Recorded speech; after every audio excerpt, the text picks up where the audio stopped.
Catering এ এসে আবারও লাগলো ঝগড়া। প্রথম থেকে দেখাচ্ছি তোমাদের।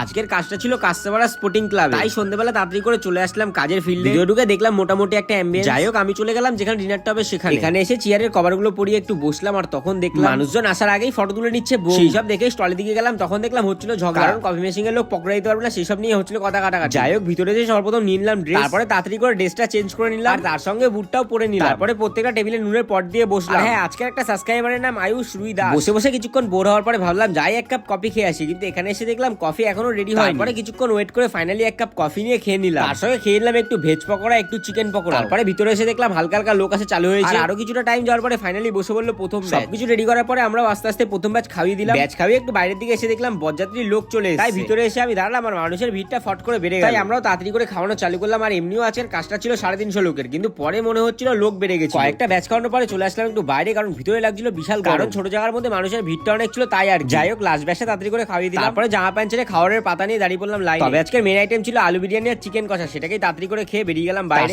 ভিডিওর শেষটা এখানেই করলাম। বাকি কেমন আছে তোমরা কমেন্টে অবশ্যই জানিয়ে যেও।